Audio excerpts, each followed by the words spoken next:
عمران خان صاحب کی صحت کے حوالے سے بہت کچھ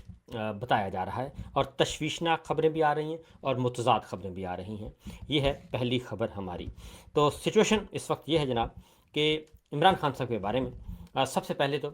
پہلے بھی میڈیا کے ذریعے سے معلوم ہوا تھا اور کسی کو بھی علم نہیں تھا. میڈیا کے ذریعے سے اسد صاحب تک یہ خبر پہنچی تھی اور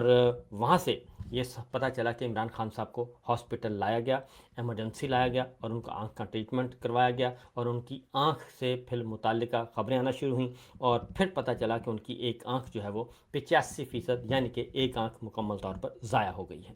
اور اس کے کچھ عرصے کے بعد اس وقت بھی یہ ڈیبیٹ شروع ہو گئی کہ یہ خبر صحیح ہے، یہ خبر صحیح نہیں ہے، یہ خبر کہاں سے آئی، یہ خبر کیوں آئی. تو اس پہ میں کہتا ہوں کہ سوال نہ اٹھائے جائیں، بلکہ اگر کسی بھی طرف سے عمران خان صاحب کی فیملی کو، پارٹی کو کوئی خبر پہنچتی ہے تو اس پہ انکوائری کروانی چاہیے، اس پہ شور مچانا چاہیے اور اس پہ چڑھائی کرنی چاہیے صحیح معنوں میں کہ عمران خان صاحب، بشریٰ بی بی اور باقی قیدی جو مقید ہیں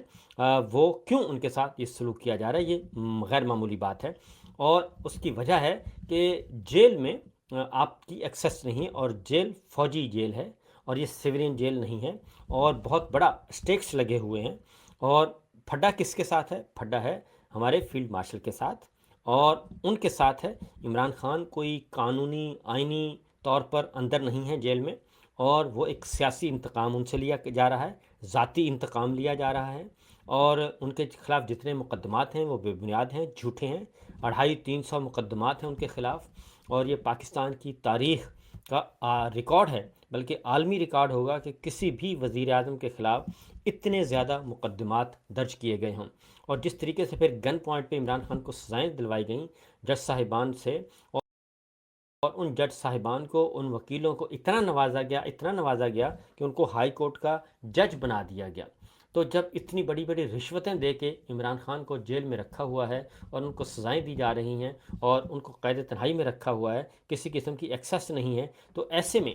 آپ تک جو بھی خبر آئے اس خبر پہ کوشچن نہ کیا کریں، بلکہ میں یہ کہوں گا پاکستان تحریک انصاف کے اور عمران خان صاحب کی فیملی سے کہ وہ اس کے پیچھے پڑ جائیں اور پتہ کریں اور شور مچائیں، احتجاج کریں اور عدلیہ کے دروازے کھٹکھٹائیں. بے شک انصاف نہ ملے لیکن عدلیہ کے سامنے ضرور جائیں اور ان کو بتائیں کہ یہ ہمارے لیے تشویشناک اطلاعات ہیں. اب آتے ہیں کیونکہ لیٹسٹ ڈیولپمنٹ جو ہیں وہ اسلام آباد میں اور جو باخبر صحافی ہیں جو خبروں کی کھوج لگائے رہتے ہیں ان کی طرف سے بھی اب یہ خبریں آئی ہیں کہ ان کو عمران خان صاحب کو ایک بار پھر پمز لے جایا گیا ہے اور ان کو ہائی بلڈ پریشر کا ایشو ہے اور ان کا بلڈ پریشر جو ہے وہ فلکچویٹ کر رہا ہے. جبکہ عمران خان فٹ آدمی ہیں، ذہنی طور پر، جسمانی طور پر ایکسرسائز کرتے ہیں، بھاری بھرکم ایکسرسائز کرتے ہیں اور ان کو اگر موقع ملتا ہے 24 گھنٹوں میں تو میرا خیال ہے کہ وہ 12 گھنٹے بھی ایکسرسائز کر سکتے ہیں اور کرتے ہیں. کیونکہ ہم جب بھی ان سے بنی گالہ میں ملنے جاتے تھے تو ہمیشہ وہ یا آ رہے ہوتے تھے یا جا رہے ہوتے تھے ہائکنگ پہ، واک پہ، پہاڑیوں پہ اور ایکسرسائز کے لیے. اور انہیں ہم نے کبھی بھی بہت شاذ و نادر ہی عمران خان کو بنی گالہ میں ان کو ہم نے سوٹڈ بوٹڈ دیکھا ہو، ادروائز وہ ہمیشہ ٹریک سوٹ میں ہوتے تھے اور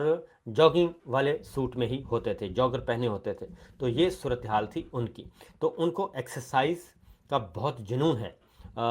بھاری بھرکم ایکسرسائز کرتے ہیں نارمل. اور اس ایج میں کچھ شاذ و نادر ہی ہیں کہ 72 سالہ ایک بزرگ شخص جو ہے وہ اتنی تگڑی ایکسرسائز کرے. تو اگر ان کو بلڈ پریشر ان کا فلکچویٹ کرتا ہے یا اس طرح کی خبر آتی ہے، کیونکہ جو آنکھ ضائع ہوئی ہے وہ بھی از خود آنکھ میں کوئی پرابلم نہیں تھا، بلکہ ایک بلڈ کلاٹ بنا تھا اور بلڈ کلاٹ پہنچا ہے آنکھ کی شریان، آنکھ کی وینز میں اور وہاں پہ جا کے اس نے بلاکٹ کیا اور اس کی وجہ سے ان کی آنکھ جو ہے وہ سپلائی لائن منقطع ہوئی. سادہ زبان میں بتا رہا ہوں، اور سپلائی لائن منقطع ہوئی اور اس کے بعد ان کی بینائی چلی گئی. تو یہ اس لیے یہ از خود کہ کلاٹنگ کیوں ہوئی؟ تو کلاٹنگ میڈیسن سے بھی ہو سکتی ہے اور کوئی الٹا سیدھا کھلانے سے بھی ہو سکتی ہے، کوئی غلط دوائی کھلانے سے بھی ہو سکتی ہے اور یہ ہو سکتی ہے. اور یہ بلڈ کلاٹ جو تھا وہ کسی بھی طرف جا سکتا تھا، خدا نخواستہ اگر ہارٹ کی طرف جاتا تو ہارٹ بلاک ہو سکتا تھا اور یہ سویر قسم کا ایشو تھا. بہرحال اب جو خبریں آ رہی ہیں ان کی طرف ہم چلتے ہیں کہ اب سب سے پہلے تو یہ بتا دوں کہ اب علیمہ خان صاحبہ جو ہیں وہ انہوں نے بھی اس بارے میں تشویش کا اظہار کیا ہے، اور انہوں نے یہ کہا ہے، یہ تازہ ترین انہوں نے کہا کہ عمران خان کے ساتھ یہ وہی کرنا چاہتے ہیں جو مصر میں مرسی کے ساتھ ہوا تھا۔ ہم دیکھنا چاہتے ہیں کہ آپ عمران خان کو زہریلی شے یا سلو پوائزن تو نہیں دے رہے۔ اب یہ جو معاملہ ہے یہ علیمہ خان صاحبہ کا سٹیٹمنٹ ہے، اور کل کا سٹیٹمنٹ ہے، پرانا سٹیٹمنٹ نہیں ہے۔ اور اچھا میں اب بتا دوں آپ کو، کیونکہ آپ ہمارے ویورز کو یہ بتانا چاہیے، اب مرسی مصر کے صدر مرسی کے ساتھ کیا ہوا تھا؟ مصر کے صدر مرسی جو ہیں وہ عوامی طاقت سے مصر میں برسر اقتدار آئے، اس کے بعد اور وہ یہ ذہن میں رکھیے گا کہ اگر وہ برقرار رہتے مصر میں، اپنی حکومت ان کی برقرار رہتی، تو وہ عوامی طاقت سے آئے تھے، اور پھر وہ اسرائیل کے ساتھ اس قدر نیچے نہیں لگے ہوئے تھے جس طریقے سے موجودہ گورنمنٹ ہے۔ اور موجودہ گورنمنٹ اگر مرسی برقرار رہتے تو یقیناً جب یہ غزہ اور فلسطین کا معاملہ ہے ان کا نقطہ نظر بالکل مختلف ہوتا، لیکن ان کا تختہ الٹا گیا، وہاں کی فوج نے تختہ الٹا، اور تختہ الٹ کے ان کو جیل میں ڈالا۔ اب ان کے خلاف بھی کوئی مقدمہ نہیں تھا، اور ان کے خلاف بھی کوئی جرم نہیں تھا کسی قسم کا، لیکن ان کو جیل میں ڈالا گیا۔ جیل میں ڈال کے کیونکہ ان کے ساتھ ان کو پبلک سپورٹ بہت تھی، اور ان کو سزا سنائی گئی 25 سال کی، اور اس پہ بھی پریشر آ رہا تھا۔ پھر ان کا اچانک پتہ چلا کہ ان کو دل کا دورہ پڑا، اور وہ وہاں پہ ان کی وفات ہو گئی۔ تو یہ جو چیز ہے، اس لیے علیمہ خان کہتی ہیں کہ جو دیکھنا ہے کہ عمران خان کے ساتھ یہ وہی کرنا چاہتے ہیں جو مصر میں صدر مرسی کے ساتھ ہوا تھا۔ ہم دیکھنا چاہتے ہیں کہ آپ عمران خان کو زہریلی شے یا سلو پوائزن تو نہیں دے رہے۔ اب ایک اور بات یہ آپ کو بتا دوں کہ کیونکہ تشویشناک، اگر دشمن آپ کا مخالف جو ہے وہ بہت ہی کم ظرف ہو اور وہ ذاتی انتقام پہ اترا ہو، تو پھر اور بھی تشویش ہوتی ہے۔ اب اگلی خبر جو ہے وہ صورتحال آ رہی ہے جناب کہ نیکسٹ جو معاملہ ہے وہ اب اس پہ مراد سعید صاحب نے بھی، کیونکہ 3-4 جرنلسٹ اس بارے میں خبر دے چکے ہیں، جب آپ ان پہ اعتراض کرتے ہیں کہ یہ تو ایجنسیاں خبر دے رہی ہیں، تو ایجنسیاں خبر دیں یا جیل حکام خبر دیں یا کہیں سے بھی خبر آئے، خبر آ رہی ہے، اور اگر وہ خبر درست ہے تو اس کا مطلب ہے کوئی ویلوشر ہے آپ کا کہ آپ کو انفارم کر رہا ہے کہ جناب یہ کام ہو رہا ہے، ذرا الرٹ ہو جائیں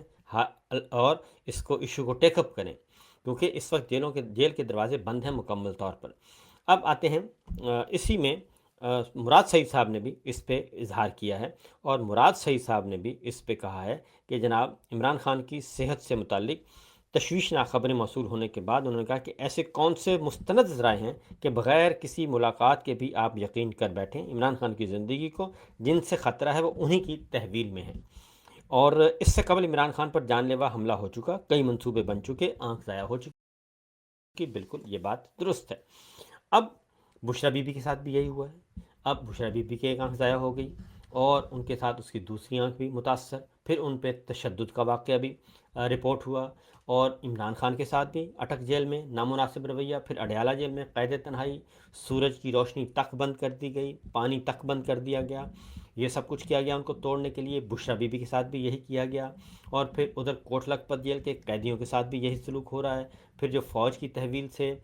فوجی عدالتوں سے سزا یافتہ ان کے ساتھ بھی ہو رہا ہے۔ لیکن عمران خان اور بشرا بی بی فوکس، وہ اس لیے کہ یہ بات نہیں مان رہے، جب بھی ان کو ڈیل آفر کی جاتی ہے تو وہ بات نہیں مان رہے، نہیں ٹوٹ رہے، نہیں این آر او مانگ رہے، اور وہ نہیں آپ کے سامنے جھک رہے، تو اس پہ پھر اور بھی تشویش ہوتی ہے۔ اس کے ساتھ ساتھ جی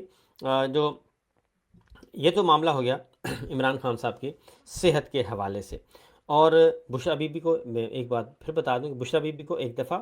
پوائزن کیا بھی جا چکا ہے، اور جب وہ بنی گالہ میں ان کو قید تنہائی میں رکھا ہوا تھا اس وقت، اور لیکن اس کے بعد یہ ہوا کہ اگلی بات جو ہے وہ اگلی بات یہ ہے کہ صورتحال کافی مخدوش نظر آتی ہے۔ اب آگے بڑھتے ہیں، اگلا مرحلہ جو ہے وہ ہے ان حالات میں، کیونکہ اب لوگ یہ کہہ رہے ہیں کہ آپ 27 ستمبر کا انتظار نہ کریں، تو سہیل آفریدی صاحب نے بھی ملاقات کی ہے، اور ملاقات کر کے اس پہ تنقید ہو رہی ہے 27 ستمبر کے حوالے سے کہ بہت لیٹ ہے، تو سہیل آفریدی صاحب نے کل ملاقات کی ہے جرنلسٹوں سے، صحافیوں سے، اور ان کے ساتھ بات کرتے ہوئے انہوں نے کہا جی کہ ہم نے سوچ سمجھ کے یہ تاریخ رکھی ہے اور ہمیں کوئی مسئلہ نہیں ہے، اور ہم نے بہت کافی، انہوں نے کہا کہ اس پہ ہوئی ہے، ہمیں مکمل تیاری چاہیے، اور ہم وہ غلطیاں نہیں کرنا چاہتے اس بار جو کہ علی امین گنڈا پور سے کے زمانے میں ہوئی تھی، اور علی امین گنڈا پور لے کے گئے، لیکن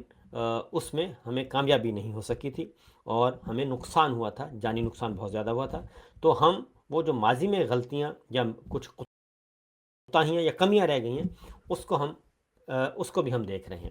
ایک بات، دوسری بات انہوں نے کہی ہے کہ ان کا جو ہدف ہے وہ ہے 2 ملین لوگوں کو لے جانے کا، 20 لاکھ لوگوں کو۔ انہوں نے کہا جی 4 لاکھ لوگ تو رجسٹر ہو چکے ہیں ہمارے پاس، جنہوں نے رضاکارانہ طور پر اپنے آپ کو کہا ہے کہ ہم آئیں گے، اور وہ رہائی مومنٹ جو بنائی تھی، رہائی مومنٹ تحریک کے لیے رہائی مومنٹ فورس بنائی تھی، اس میں، اور ان کا بھی جائزہ لیا جا رہا ہے۔ اور پھر انہوں نے یہ کہا کہ سب سے زیادہ جو ہمیں رسپانس مل رہا ہے وہ پنجاب سے بھی مل رہا ہے، ایک خیبر پختونخوا تو ہے ہی ہے، لیکن پنجاب سے بھی ہمیں بہت رسپانس مل رہا ہے، اور وہاں سے بھی اچھی باتیں ہمیں سننے کو مل رہی ہیں۔ تو یہ صورتحال ہے۔ اس لیے ان کی طرف سے اس دوران ایک اور بھی بات ہوئی ہے، اور وہ یہ ہے کہ خاص طور پہ جو گفتگو ہمارے سامنے آئی اس کے حوالے سے، 27 مارچ کے حوالے سے، تو وہ کہتے ہیں کہ ہاں، سہیل افریدی صاحب نے کہا جی کہ مجھے یہ کہا گیا کہ تم لانگ مارچ کا اعلان کرو گے تو تمہیں 5 دن میں نااہل کرا دیں گے۔ یہ انہوں نے کہا کہ مجھے دھمکی دی گئی کہ مجھے کہا گیا کہ تم لانگ مارچ کا اعلان کرو، تجھے 5 دنوں میں نااہل کرا دیں گے، اور یہ انہوں نے کہا کہ یہ غیر معمولی جو ہے دھمکی یہ ملی مجھے۔ یہ میں آپ کو اس بات کی تصدیق کر دیتا ہوں کہ ایک، میں نے پہلے بھی رپورٹ کیا تھا